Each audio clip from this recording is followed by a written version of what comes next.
Hi guys, good evening. இது நேற்று எனக்கு வாய்ஸ் ஓவர் கொடுக்க முடியல, அதனால தான் இவ்வளோ நேரத்துக்கு போடுறேன். நேற்று வரலட்சுமி பூஜை செஞ்சது. ஃபஸ்ட்டு எல்லாமே செஞ்சிட்டோம். ஸ்வீட்டு, காரம் எல்லாம் தட்டெல்லாம் வச்சுட்டு இது எங்கள் அண்ணா பொண்ணு. அண்ணா பொண்ணும் என்னோடது மட்டும்தான் இருக்கும். எங்கள் அம்மாவது வீடியோ எடுக்க மறந்துட்டாங்க. எங்கள் வீட்டுக்காரும் எங்கள் அண்ணா பொண்ணு தான் எடுத்துகிட்டு இருந்தாங்க. நல்லபடியாக அவளும் அவங்க மஞ்சள் குங்குமம்லாம் வச்சுட்டு அவங்க வீட்டுக்கார காலில் விழுந்து ஆசீர்வாதம் வாங்கினேன். என்னதும் நான் காலையிலேயே கயிறு மாற்றணும்னு சொல்லிட்டு கழட்டி கலசத்துக்கு போட்டுட்டு நான் மஞ்சள் குங்குமத்தை கட்டிட்டு இருந்தேன். எனக்கும் எங்கள் வீட்டில் மஞ்சள் குங்குமம் வச்சுட்டு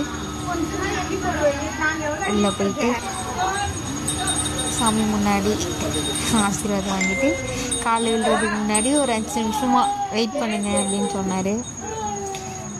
ஆசீர்வாதம் வாங்கிட்டு கலசத்துலேருந்து எடுத்து என்னோடய தாலி செயினை என் கழுத்தில் போட்டுட்டு கழுத்துலேருந்து மஞ்சள் கொம்பு எடுத்து கலசத்துக்கு போட்டாங்க. அவ்வளோதான், சாப்பிட்டு தூங்கிட்டோம். Hi guys, good evening. இது நேற்று எனக்கு வாய்ஸ் ஓவர் கொடுக்க முடியல, அதனால தான் இவ்வளோ நேரத்துக்கு போடுறேன். நேற்று வரலட்சுமி பூஜை செஞ்சது. ஃபஸ்ட்டு எல்லாமே செஞ்சிட்டோம். ஸ்வீட்டு, காரம் எல்லாம் தட்டெல்லாம் வச்சுட்டு இது எங்கள் அண்ணா பொண்ணு. அண்ணா பொண்ணும் என்னோடது மட்டும்தான் இருக்கும். எங்கள் அம்மாவது வீடியோ எடுக்க மறந்துட்டாங்க. எங்கள் வீட்டுக்காரும் எங்கள் அண்ணா பொண்ணு தான் எடுத்துகிட்டு இருந்தாங்க. நல்லபடியாக அவளும் அவங்க மஞ்சள் குங்குமம்லாம் வச்சுட்டு அவங்க வீட்டுக்கார காலில் விழுந்து ஆசீர்வாதம் வாங்கினேன். என்னதும் நான்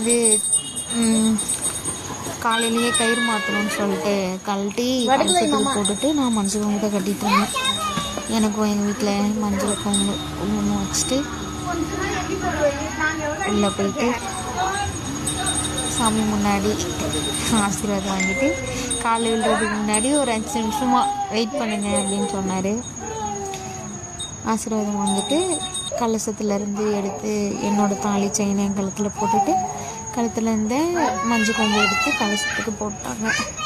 அவ்வளோதான், சாப்பிட்டு தூங்கிட்டோம்.